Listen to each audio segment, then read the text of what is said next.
Olá, tudo bem? Sou Alfredo Oliva, sou professor universitário e hoje eu quero provar para vocês que eu não apenas estudo e leio livros, mas também assisto séries de TV e hoje eu quero então gravar sobre uma série de TV que eu assisti recentemente. Então vamos lá, eu quero falar sobre a série da Netflix chamada Freud. Então eu vou falar um monte de coisa, vou fazer uma série de considerações sobre essa série. E espero que com isso eu ajude aquele ou aquela que esteja interessado em assistir também essa série, tá bom?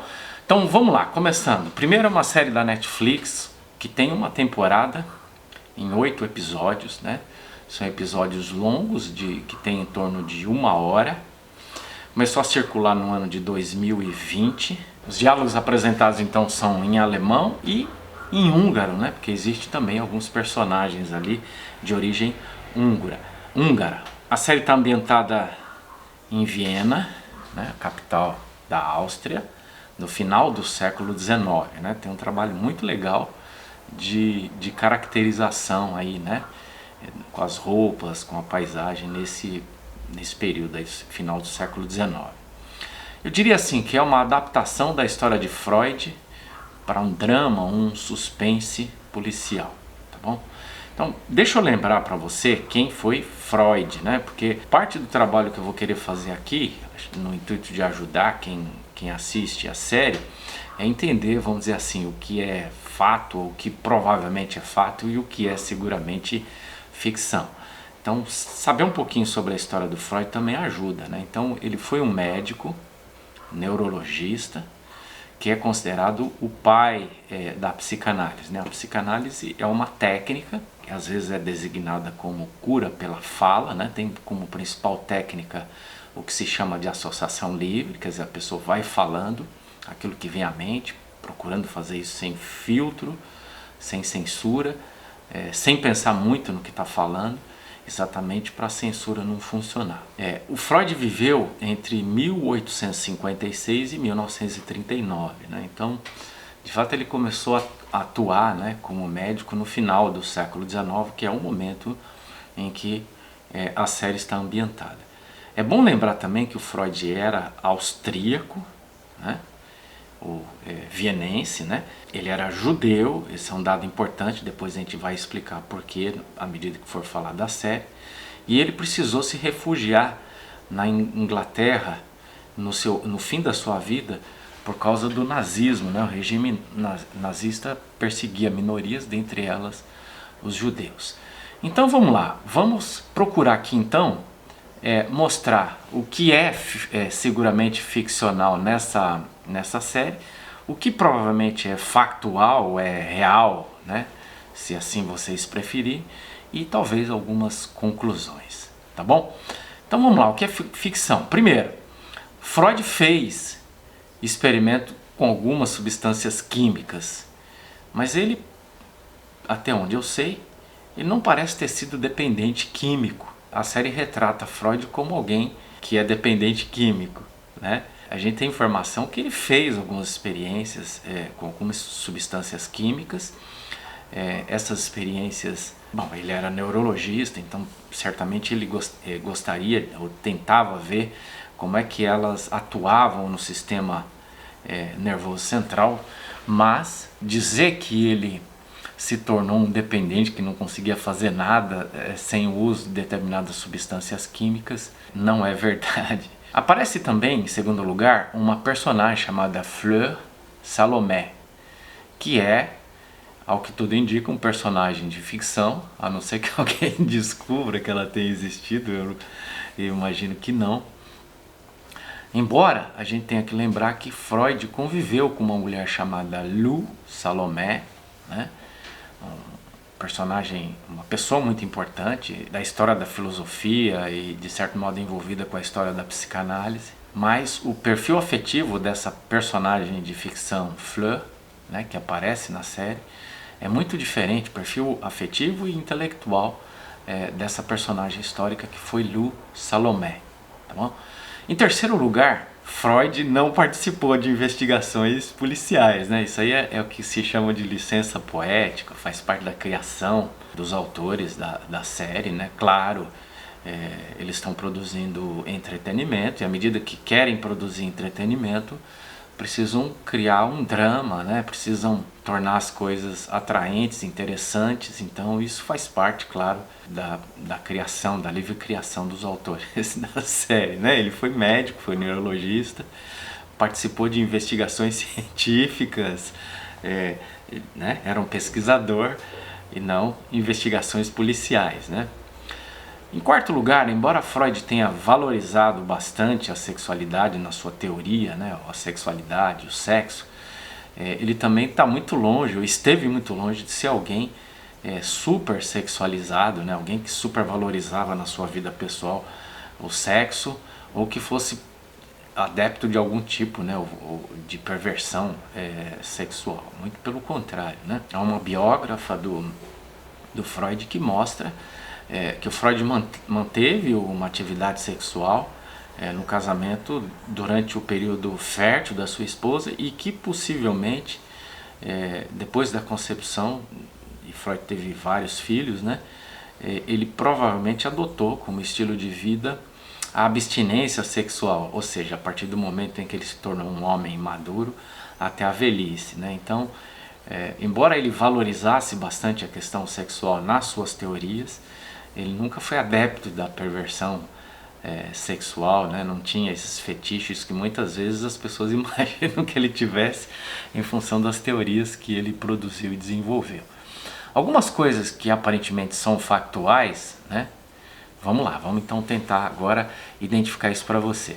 Bom, está corretamente ambientado, né, o início da carreira de Freud na Viena do século XIX, né? Isso confere com o que a gente tem de informação de Freud, né? Ou seja, ele nasceu em meados do século, então no final do século, de fato, ele já começa a atuar e a gente considera aí entre o fim do século XIX e início do século XX o período em que Freud então está desenvolvendo a teoria psicanalítica. Outro fato que parece real, vamos dizer assim, né, é um ambiente antissemita, né? A gente chama de antissemita esse ambiente de preconceito em relação aos judeus, a religião judaica e a consequente perseguição desses grupos, né? Então a gente sabe que provavelmente desde o final do século XIX, sobretudo a partir da década de 20 do século 20, são empreendidas perseguições bastante severas, importantes aos judeus, culminando, claro, naquilo que a gente tem chamado em história de holocausto, né? Que é a morte, provavelmente, de 6 milhões de judeus. É muita gente em decorrência dos regimes nazistas, fascistas, né? Por exemplo, a partir das cartas de Jung, né, tem muito mais familiaridade com a história de vida do Jung do que do Freud. Eu li a coleção completa das cartas do Jung, né, e o Jung dizia que o Freud achava que a psicanálise encontrava resistências pelo fato dele ser judeu, e sendo o Jung um contemporâneo de Freud, ele era, sendo ele de origem protestante, o Freud achava que se fosse o Jung um herdeiro, né, intelectual de Freud, a psicanálise encontraria muito menos resistência. Talvez esse tenha sido um dos motivos pelos quais Freud insistiu tanto que Jung fosse, né, uma figura importante na história da psicanálise. A gente sabe que eles tiveram uma amizade durante algum tempo, mas depois romperam, né?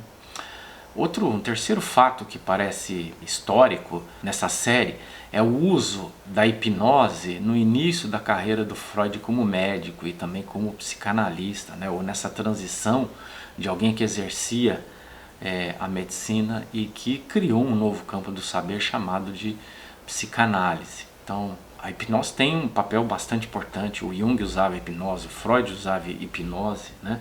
E, sobretudo, a hipnose serviu, por exemplo, para o Freud perceber algumas coisas, né? Se a gente pegar o caso, por exemplo, das pessoas histéricas, né? Quer dizer, pessoas que apresentavam algum sintoma físico, como por exemplo a paralisia das pernas, de um dos braços, de uma mão, né?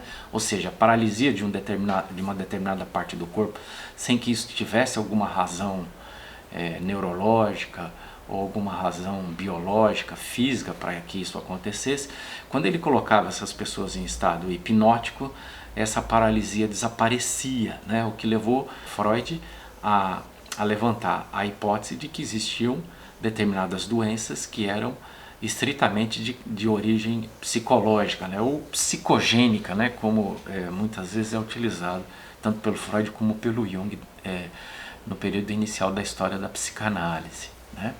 Então, esse uso da hipnose é bastante plausível, né? É um fato histórico, embora naturalmente a série explore a hipnose assim, quase que como uma estratégia de um médico charlatão, coisa que o Freud nunca foi charlatão, né? Sempre foi um pesquisador, um cientista, vamos assim dizer, talvez até um tanto quanto racionalista ou racional, né?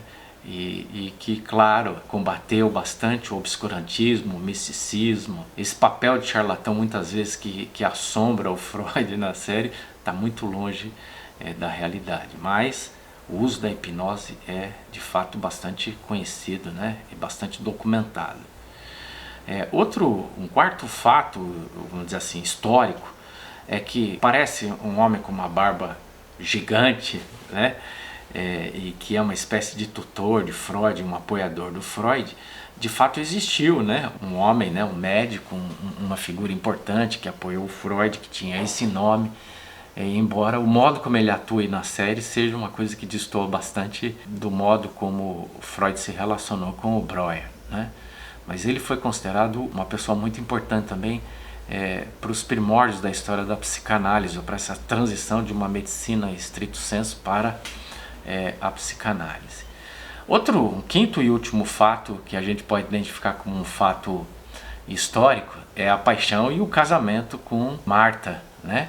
Que é uma personagem retratada, uma pessoa retratada, e de fato Freud se casou, né? Teve uma esposa, uma família, vamos dizer assim, patriarcal, convencional, né?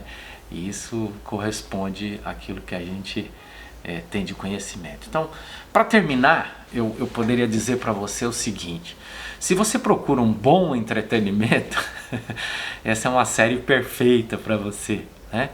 Ou seja, é uma série que prende a atenção, tem um trabalho de época muito bem feito, é uma série gostosa de assistir, é bastante interessante e, de fato, até esbarra em alguns fatos históricos, né? Agora, se você deseja um documentário sobre a vida de Freud, um documentário sobre a história da psicanálise, se você procura algum tipo de informação histórica sobre os primórdios da psicanálise, você vai encontrar apenas alguns resquícios ou alguma coisa assim muito leve de historicidade nessa série, né? Então, se esse for o teu caso, quer um documentário, quer conhecer a história da psicanálise ou a biografia de Freud, né? Leia um livro, leia um livro de história da psicanálise, leia uma boa biografia do Freud, né?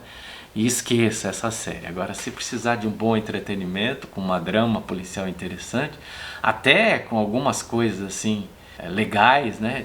Algumas alusões à história da psicanálise, essa série é para você, tá bom? Eu espero que tenha ajudado você, né, que você pelo menos saiba do que se trata essa série antes de começar a assistir, para que não fique frustrado, tá bom?